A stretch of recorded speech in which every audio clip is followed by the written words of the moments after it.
Hi friends, welcome back to my channel. இன்றைக்கி நம்ம சமையல் சேனலில் என்ன பார்க்க போகிறோன்னு பார்த்திங்கன்னா, பீன்ஸ் கேரட்டு பொரியல் தான் பார்க்க போகிறோம். நான் சொல்கிற மாதிரி ஒரு வாட்டி நீங்கள் இந்த பொரியலை செஞ்சு பாருங்கள் வீட்டில். அதுக்கப்புறமா உங்கள் பிள்ளைங்க பொரியல் வேண்டான்னே சொல்ல மாட்டாங்க, காய் வேண்டான்னு சொல்ல மாட்டாங்க.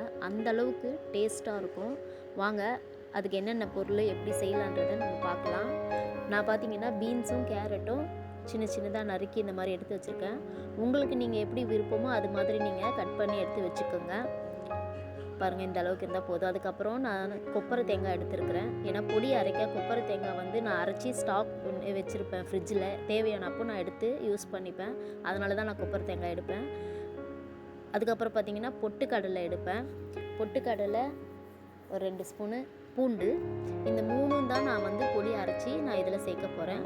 அதுக்கப்புறம் பார்த்திங்கன்னா காஞ்ச மிளகாய், பச்சை மிளகாய், கருவேப்பிலை, இது 3 நான் தாளிக்கு எடுத்து வச்சுருக்கேன். காரத்துக்கு ஏற்ற மாதிரி நீங்கள் எடுத்துக்கோங்க. ஒரு பெரிய சைஸ் வெங்காயம் நறுக்கி வச்சுருக்கேன். அதுக்கப்புறம் உளுத்தம்பருப்பு, கடலைப்பருப்பு, சீரகம், கடுகு, இது எல்லாமே நான் தாளிக்க போகிறேன். வாங்க, ஒரு பேன் அடுப்பில் வச்சுட்டு தேவையான அளவுக்கு எண்ணெய் ஊற்றிக்கலாம். நீங்கள் எண்ணெய் யூஸ் பண்ணுறீங்களோ அதையே நீங்கள் ஊற்றிக்கோங்க. பாருங்கள் ஃப்ரெண்ட்ஸ், நான் எண்ணெய் ஊற்றிட்டு இப்போ இந்த கடுகு, சீரகம், உளுத்தம்பருப்பு, கடலைப்பருப்பு, இது எல்லாமே போட்டு நல்லா பொன்னிறமாக வதங்குற வரைக்கும் பொரிய விடணும். அதுக்கப்புறமா பார்த்திங்கன்னா இந்த காஞ்ச மிளகாய், பச்சை மிளகாய், கருவேப்பிலை, இது 3த்தையும் சேர்த்து லைட்டாக வதக்கிக்கலாம். அதுக்கப்புறமா எடுத்து வச்சுருக்கிற வெங்காயத்தையும் நான் சேர்த்து நல்லா வதக்கிக்க போகிறேன். பாருங்கள், ஒரு 50% வதங்கினா போதும், ரொம்ப வதங்கணும்னு இல்லை.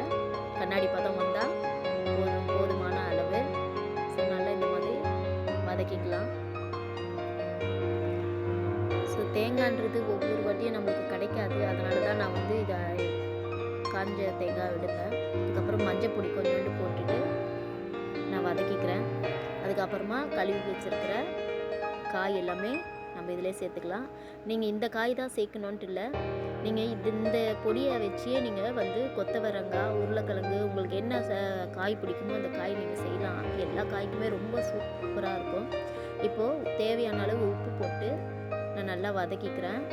நல்லா மிக்ஸ் ஆகட்டும் எண்ணெயில் எல்லாமே. இப்போது காய் வேகிறதுக்கு உண்டான தண்ணியை நான் சேர்த்துக்கிறேன்.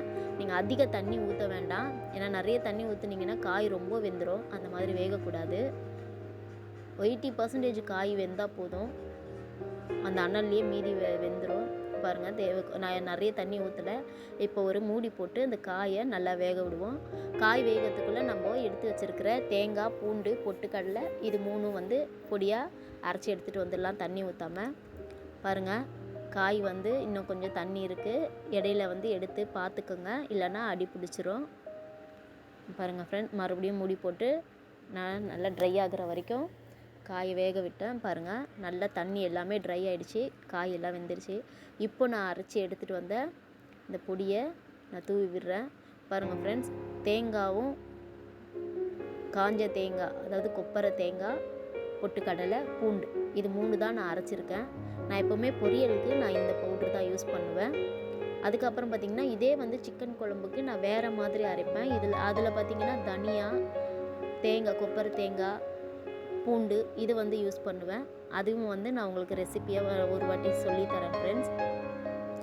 பாருங்கள், இந்த அளவுக்கு நல்லா வதக்கி எடுத்து வச்சுக்கலாம். அவ்வளோதான் ஃப்ரெண்ட்ஸ், எவ்வளோ ஈஸியாக முடிஞ்சிச்சு பார்த்திங்களா பொரியல். பார்த்திங்களா, இது தாங்க ரொம்ப சூப்பராக டேஸ்ட்டாக இருக்கும். இதுக்கு மெயின் டிஷ்ஷு அந்த பூண்டு, பொட்டுக்கடலை, அந்த தேங்காய் தாங்க. அவ்வளோ டேஸ்ட்டாக இருக்கும். நீங்கள் கண்டிப்பாக ஒரு வாட்டி ட்ரை பண்ணி எனக்கு கமெண்ட் பண்ணுங்கள். ஓகே ஃப்ரெண்ட்ஸ், வீடியோ பிடிச்சிருந்தா லைக் பண்ணுங்கள், ஷேர் பண்ணுங்கள். மறக்காமல் உங்கள் ஃப்ரெண்ட்ஸுக்கு ஷேர் பண்ணி விடுங்க. சப்ஸ்கிரைப் பண்ணுங்கள் ஃப்ரெண்ட்ஸ். பாய்.